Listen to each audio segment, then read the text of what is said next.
Good Friday afternoon. Thanks for joining us on KARE 11 News Now. I'm Chris Zarabski. Happening right now, we are just hours away from a partial shutdown of the Department of Homeland Security. That's after the Senate did not come to an agreement on funding. Senate Democrats shut down the funding bill for the Department of Homeland Security, and now lawmakers are headed out of the town for a week-long recess, meaning the agency could be shuttered for at least 11 days. But Senate leaders say they would come back if a deal can be made. DHS has 200,000 employees, but they won't be impacted equally by this shutdown. ICE is still funded by the $75 billion it received from the big, beautiful bill, so agents will still get their paychecks. TSA, FEMA, and the Coast Guard, however, don't have the same nest egg. We want to fund the Department of Homeland Security, but only a department that is obeying the law. A TSA agent is going to go without a paycheck. Why? So that you can posture politically. I'm over it. So if you remember the shutdown from this past fall, longest in American history, airport screeners risk losing pay again if the shutdown drags on for more than 2 weeks, something lawmakers say is a possibility. So delays, cancellations could be looming at 430 airports nationwide. Democrats are refusing to fund DHS until changes are made to ICE operations, demanding a ban on face masks and tighter use of force policies. This idea that we're going to continue to fund them at this level after what they've done to my state, that's not in the cards for me. We're also hearing today from city and county leaders about the end of the Operation Metro Surge. President Trump's border czar, Tom Homan, saying the operation is ending and agents will be leaving over the next week. Hennepin County Sheriff DeWanna Witt says the end of the operation is a relief, but now it's up to law enforcement to rebuild trust with their community. And while the operation may be ending, the impact is not, and we understand that. In many ways, the real work begins now. This agency always looks at how we can do our jobs better. So that means we will be going back and looking at things that we can improve on. And that's what every agency should be doing. It's not once something's over or going through it.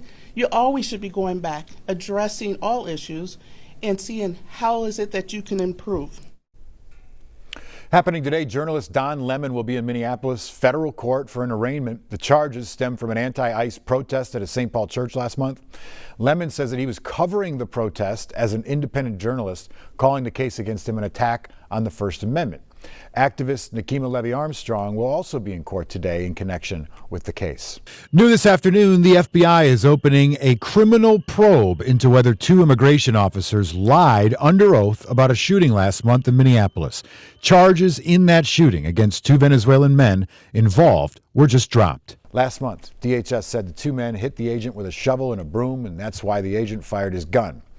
But attorneys for the 2 men argue surveillance video shows a different story, saying the agent fired as the men ran toward a house. You know, I think if this was a case 20 years ago where we didn't have all the surveillance that we do, you know, municipal surveillance, ring cameras on doorbells, that lie, if I can go that far, might never been uncovered.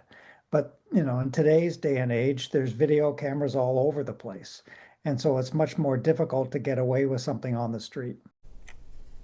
Attorney Frederick Getz also says it's rare for a case like this to be dismissed so early in the process. He says it's even more rare for it to be dismissed with prejudice. It's a legal term that means that the 2 men can never be charged again in relation to this incident. Governor Walz proposing $10 million in emergency funding to small businesses impacted by Operation Metro Surge. It's part of a package the governor is putting forward ahead of the legislative session that starts next week. Here's Danny Spiewak with a closer look at those details.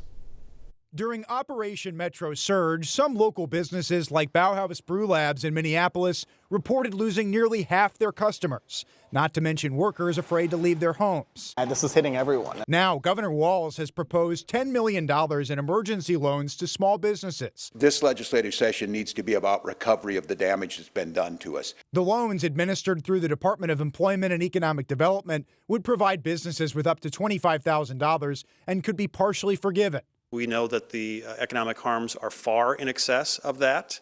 but this helps, we believe. This legislative proposal for small business relief cannot pass without the support of House Republicans, who hold a tie in the chamber. I would really be interested in seeing exactly what the governor is choosing to propose there. House Speaker Lisa Dameth, who is running for the GOP nomination for governor, did not rule out supporting the relief funding, but also wouldn't commit to it. The $10 million in funding would make up a small portion of the state's $66 billion two-year budget. We're headed toward a deficit as a state. Our funds are very, very limited. So I would be very curious where the governor's going to find the dollars that he's talking about. U.S. House Majority Whip Tom Emmer took a stronger stance, calling the relief funding a new avenue for fraud in Minnesota. Meanwhile, Governor Wall has also called on the federal government to pay Minnesota for damages, joined by U.S. Senator Amy Klobuchar, who is also now running for governor on the DFL side. All these extra costs that our local law enforcement have incurred and our sheriff's deputies and the like,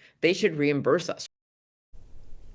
Meantime, a federal judge is ordering Homeland Security to improve access to phones and lawyers at the federal Whipple building.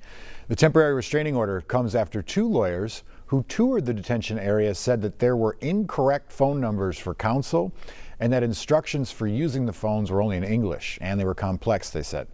The order also requires access for lawyers 7 days a week.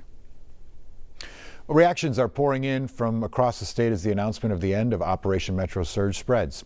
At the memorials of Alex Preddy and Renee Good, visitors also all say that this news is welcome, but some are waiting to see if the end of the surge will actually happen. Community members told us that they, quote, will believe it when they see it, end quote. They say that even though officials said Operation Metro Surge had a goal of making Minneapolis safer, they believe the presence of federal agents have made the community more dangerous. They also say their mistrust comes from a perceived lack of accountability. It isn't like that's going to take care of all the problems they left behind. Maybe we'll see some change, legislative change, because of it. But still, this little boy is never going to have his mom back. I think the plan is to continue to remain vigilant. I'm hopeful that they will leave, but I'm doubtful it's going to happen in the way that they're saying it will. A sense of relief right now among immigration attorneys who say that they've been cautiously optimistic this day would come since Tom Homan took charge of the immigration surge. Gordon Severson has more.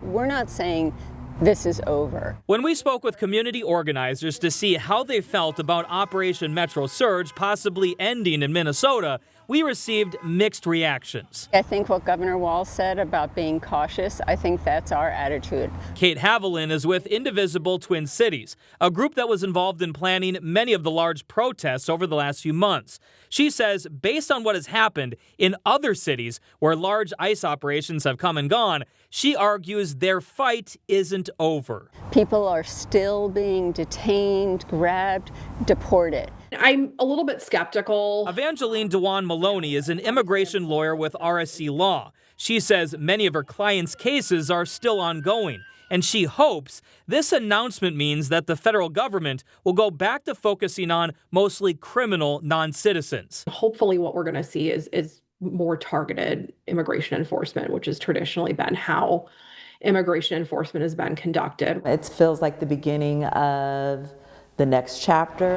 At the Greater Twin Cities United Way, there is a sense of relief, but leaders say their work is just getting started. There are community members that have been impacted, that haven't been to work, that haven't been to school, that are probably behind in their lessons, that are already behind in February's rent and are trying to figure out how to meet March's rent. Senior Vice President Shannon Smith-Jones says it will take months to a year for many families and small businesses to financially recover. No matter what happens, there's still going to be some recovery that needs to happen.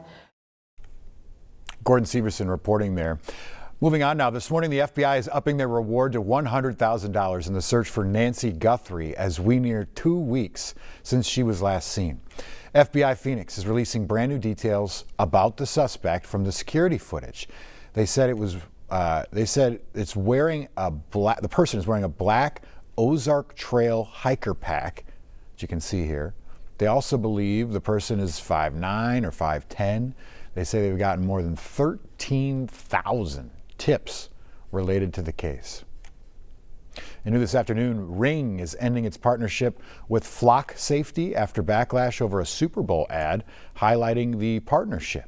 The ad showed how Ring owners can share their camera's video to help owners of lost dogs find their animals. Immediately, people brought up concerns over how that type of AI could be used. Amazon says that it realized the integration would have cost too much time and money. Ring says the dog finding function is still available and users have to grant video sharing permission each time a pet owner requests it. Stick with us, we got more news and weather coming up after the break.